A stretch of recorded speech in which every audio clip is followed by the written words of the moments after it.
Hey there, aspiring guitarists. Today we're going to talk about triads. And triads are nothing to get freaked out about. You're going to learn something new. At the end of the day, it's going to be something else to add to your mind about music theory. But we're going to go a step further because I know some people don't give a rip about music theory, and I understand that. But we're going to apply this to something you can use. So a triad is just simply, it's three notes of a scale that make up a chord for that particular scale. If y'all remember, one of the most watched videos that I ever made, it talked about the very first chord I teach. And it's a C chord. And you may think, oh God, that's hard. But I'm not talking about making an open cowboy chord C chord. Although we're going to talk about that today. Remember what I said is I come right here on the first fret and the second string. Do you see the C note right there? And I have the student press that C note. Well, then we simply strum the third, second, and first string. We've made a chord. A chord's three notes. So let's talk about what we made. And then we're going to talk about how we arrive at a major triad. And there's minor triads, there's different kinds. We're not going to try to cover a college lesson in triads. Okay, so with that chord that I just showed you, okay, there's the C. There's the C note. Okay, and then I said that's the only note we fretted. Right there, they put their finger on the C note. Well, you'll find out in chords sometimes, like in the open chord C, the notes repeat. We're going to talk about the notes too. So, we strum the first string down here, and that's an E. When you strum that string open, it's an E. E, B, G, D, A, E. Or, the way we learned it in memory, elephants and donkeys grow big ears. Eddie ate dynamite. Goodbye, Eddie. Okay, so there's the E string open, first string, and then you have the note fretted, C on the second string, and then you have the third string open, and what is that? A G. So we've got a G note, we've got a C note, we've got an E note. We got the G note by strumming the third string open. That gave us the G. Then we fretted the first fret, second string. That gave us the C. And then we strummed the first string open. That gave us the E. C, G, and E. Now let's talk about the triad. The triad is normally the root note, the third note, and the fifth note for a major triad. The root note, the third note, the fifth note of what, Hogan? What are you talking about? Well, let's go back to our musical alphabet. Okay, here we go. A, B, C, D, E, F, G, and then it repeats. Okay? So the root note of this, well, is A. So you've got the root. Well, let me make it where it looks. Sorry, I didn't do well at all. The root, and then the third. Well, how am I arriving at third? Well, the root is the first note of this progression. And then you have the second note of the progression is B. And then you have the third note is C. The fourth note is D. The fifth note is E. The sixth note is F. And the seventh note is G. So do you see that? A, first note, B, second, C, third, D, fourth, E, fifth, F, sixth, G, seventh. I could draw lines, they're going to get in the way of our major triad. The root note is A. All right, so remember I said it was the root, the third, and the fifth. So root, 1, 2, 3. There's your third.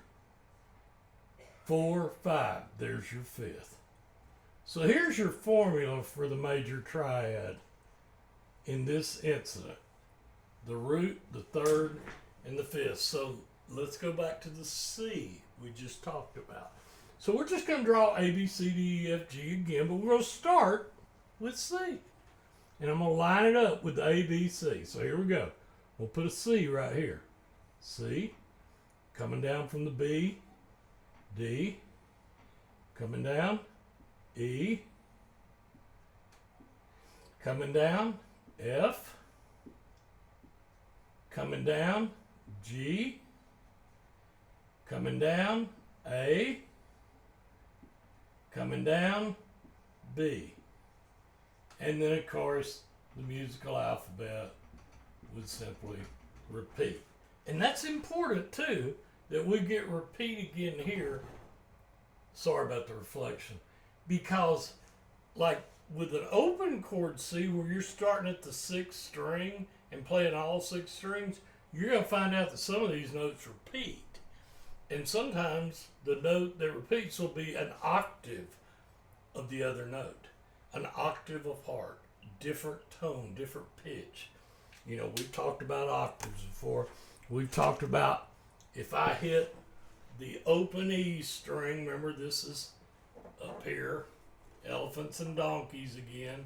If I pluck this, and then I come down to the 12th fret and pluck, they're just octaves apart. So those are octaves. All right, so here we go, back to our triad, the root, the third, and the fifth. So what are our notes for the C, the key of C? Well, the root is C, the third is E, and the fifth is G. A C, an E, and a G. Well, do we get that? Sure we do. We get the C right here. We get the E with the open E, first string, and we get the G with the open third string, the G note. So we've achieved that. Now, if you make an open chord, you know, the C, the shape that you're used to somebody making, remember you would put your ring finger up here on the 5th string, 3rd fret. Well, there's a C. Then you would drop down and you would put your middle finger on the 4th string. Let me pull it down where you can see it. I'm covering it up. 2nd fret, which is, of course, an E. And then you put this first finger in the 1st fret, 2nd string, there's that C. And then you have repeating notes. So there's your C. Okay, then you've got E down here with the 1st string. So there's E when you pluck the 1st string open. There's C when you touch the 1st fret, 2nd string. And then your next string is G plucked open. And then you come up here and there's your E again in the 2nd fret on the 4th string. And then you move to the 3rd fret. There's your C on the 5th string. And then you've got E again with the open being plucked on the 6th string. So those are those repeating notes of C, E, and G. It's a triad. It's a root. It's a third. It's a fifth. So what good does this do us? Well, you can tie triads to different ways to make a chord. You can try triads to building a chord. When you move into scales and arpeggios are simply strumming out one note at a time on a chord. That's not what this lesson is about, but I want to throw it out there and you know, have a basic idea. But anyway, okay, so here's a C chord, open C, cowboy chord. But But here's the C chord like we were talking about down here, the first chord I teach. Not as many notes being strummed, but it's still a C chord. It's the 3 notes we talked about. The C, the E, the G.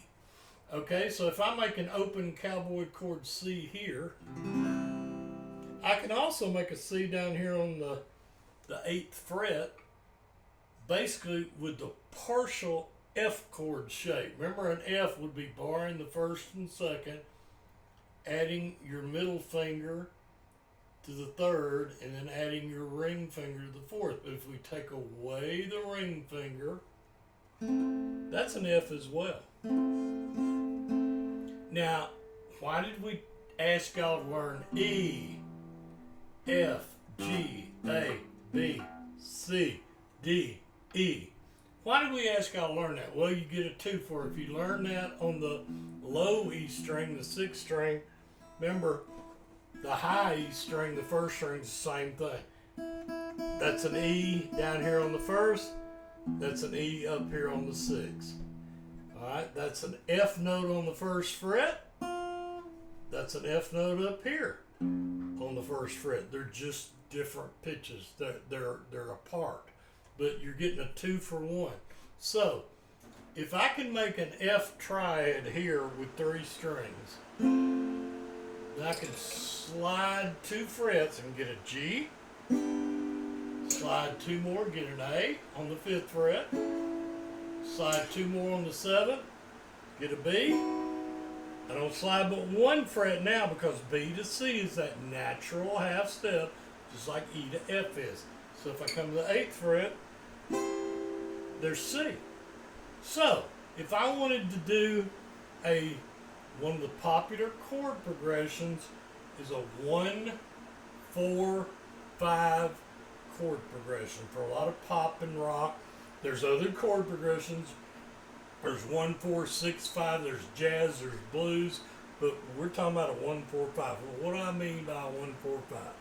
Well, let's go back to our musical alphabet, which is why if you don't learn this musical alphabet, remember my video and it got watched more than just one other video when I said the one thing that I will stop teaching a guitar student if they don't make an effort to learn. And that is the musical alphabet. I don't try to cram theory down a student's throat. They can choose whether or not they want to go there as we advance in lessons. But they do need to know the musical alphabet. A, B, C, D, E, F, G, A to G, then it repeats and goes over again. So, a 1, 4, 5 chord progression. We're going to do it right here. So, what would be the chords in the key of C in a 1, 4, 5? Well, here's 1, so you would have C, 2, 3, 4, F, 5. G. There's a 1, 4, 5 chord progression. So why did I bring that up? Well, if I was going to do 1, 4, 5, I'm going to have a C, an F, and a G. So I could do an open chord. I could do a regular open chord F, and I could do an open chord G. But I could also do just the triad 3 notes. So my C right here, my F, and my G.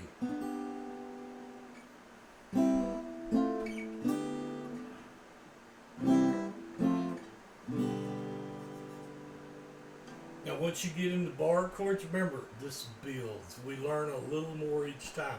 And you gotta kind of be aware of that. A lot of times on YouTube, we have other things going on in life, everything from if you're working full time, you can only do this at night or day if you're a night shift worker, what have you. We're all getting through life differently. You may be retired, but you may be watching grandkids. You may be watching, I took care of parents with Alzheimer's for years.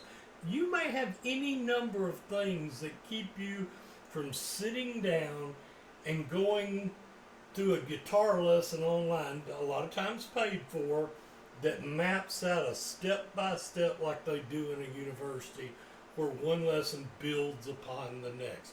Those are great, but we just don't always have time for that.